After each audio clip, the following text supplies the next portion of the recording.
Priyam Gandhi-Mody, this white paper. Namaste, Jai Hind and Jai Bharat to everybody. Thank you very much. Priyam Gandhi-Mody, this white paper that's coming in. Namaste, how much of it is fact and how much of it is going to be a lot of braggadocio?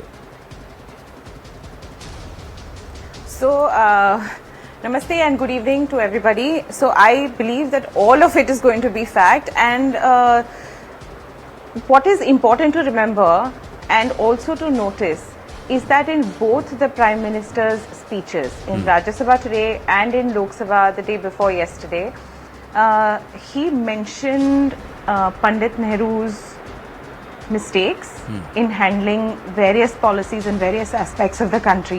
Why now? One must ask this question. And the answer to that question is that Prime Minister Modi is perhaps the only man in the country who is not only deserving but capable, because he is about to break Panditji's record when he gets his third term just in a couple of months. So it is very opportune, it is very timely, and one must take what the Prime Minister is saying, even through the white paper that his government is saying, very, very seriously. Abbas Haider? Yeah, so basically what I have seen the Prime Minister's address, it was full of allegation, whataboutery and contradiction. To be honest, see, Prime Minister was supposed to deliver what he has promised to the people of India in 2014, but he has delivered none of his promises. Modi ki guarantee is the biggest lie of the century. He has promised to give Pakka Makan to every citizen by the end of 2022. Was this delivered? What about fuel prices? The average, on an average, there has been decline of 70 to 80% in the crude oil prices, while the fuel prices in India has been increased to around 50-60%. And how it was promised that, we are going to give fuel at 50 rupees or whatever. I mean, and look at the promises the Modi government has made: 2 crore jobs every year. We will give you 15 lakh in every bank account. So there have been so many promises, and now when the government has failed to deliver its promise, it is talking about the past government. I mean, we are sitting in the opposition and we are going to ask you the question, sir, what is your delivery? But you are not ready to tell us about yourself. Instead, you're going to, put allegations of Pandit Nehru or Indira Gandhi or Jawaharlal, whosoever. I mean, does that matter? I mean, we as the people of India, we want our Prime Minister to tell us the truth, to tell us that the foreign debt of India has increased. It is like $629 billion right now. So basically, he needs to address this issue.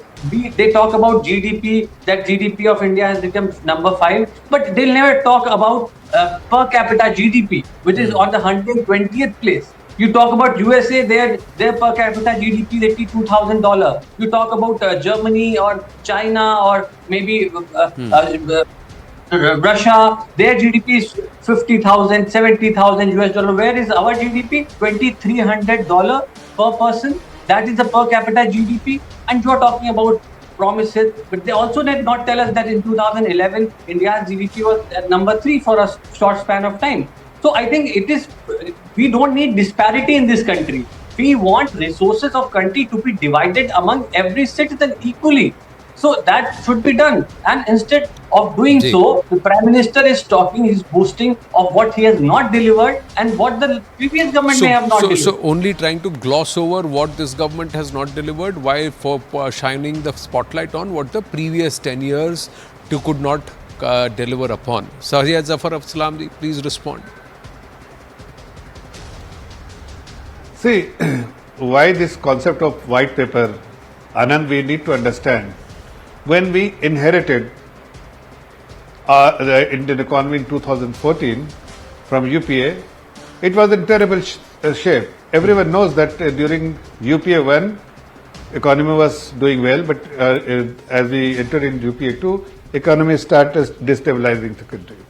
Why? There are many reasons. Of course, the people say that because of the economic crisis in 2008, after that, whatever decision has been taken by the government at that point in time was detrimental to the country's growth. It actually resulted in high inflation. Money supply was very high, and the way the loan was distributed based on phone call or based on understanding, based on certain commissions to be paid to 10 Janpath. Eventually what happened, that the the balance sheet size of nationalized bank from 1947 to 2006 was merely 18 lakh crore. But from 2006 to 2013, in 6-7 years, it ballooned to 52 lakh crore. So what does it understand? What does it mean? That money was simply given to every person who approached bank through 10 Janpath or through some important offices of UPA minister. As a result, what happened that the loan which was sanctioned during these 6 years, if you compare this, and that is what I'm coming to the point. If you analyze it, you'll see that EBITDA, earning before interest, depreciation, taxes, actually was negative. When you have EBITDA negative of any project where you have which you have funded, means project will never take off. Eventually, what happened? This we inherited NPA after 2014 because all the loans were bogus loan, which was sanctioned 67% loan were bogus loan. They were not in a position. All those loans were not generating enough cash to service those debts. So we inherited huge NPAs. We had the option to come out with a white paper at that point in time and expose UPA government of their mismanagement of economy. But if we had done that, we would have actually damaged our country's economy forever. So the Honorable Prime Minister took a call at that point in time that it is best to repair the economy, repair the damage, take some important decisions like recapitalizing with the bank, doing some structural reforms, do many policy level decisions were taken, and went through the pain, got criticism, but never addressed, only focused on addressing the problem which we had inherited. Eventually, now bank is in a very, very good shape. The banks were not in a position to lend because the capital adequacy ratio was not there. Today, the capital adequacy ratio is very good. Today, the bank is not only started lending, but they're very comfortable position to lend bigger project. The credit evaluation process was put in place, which was not there, and there was no phone banking. So I think it is important for everyone to understand how we inherited or how we have transformed. What the Honorable Prime Minister was saying that it was 5 fragile economy. India was part of that. And that part time I was a banker, Anand. I used to travel across the world, and everybody used to tell me in 2012-13. So what is happening in India? There is a policy paralysis, which Honorable Prime Minister also referred. Secondly, every meeting I went, whether it's US, whether it's UK or elsewhere, the first question you people used to ask, how is the Indian economy is doing? Why there is a policy paralysis? Why there is a government which is known as a government of scams and scamsters? Because every day a new scam was being discussed in the parliament. So it's a party of fraud and fraudsters. These kind of statements I've heard from people who had invested or who wanted to invest in India. But the Honorable Prime Minister actually focused on repairing the damage done by the UPA government. And today we are in a very comfortable position. Not only you are saying that situation was so bad that you could not even talk about it openly because that would have made things worse. You have written. Absolutely. One minute. Absolutely. We'll look at some numbers, but Priyam Gandhi-Mody, you've written a book saying, what if there was no Congress? Yeah. Does that traverse this aspect of economy? Yes. The 10 years of the UPA rule, 2004 to 2013-14. And do you agree with what Abbas Haider says? That Yes. that the current system is only trying to gloss over and trying to show the spotlight elsewhere to deflect the criticism against it?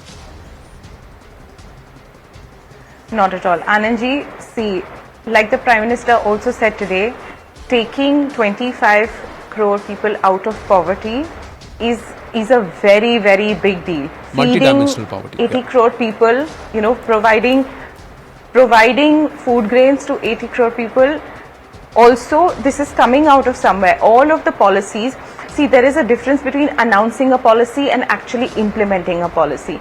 Be it building the toilets, be it building houses, be it the Nal Se Jal scheme, be it any major, be it the healthcare schemes that the government is running.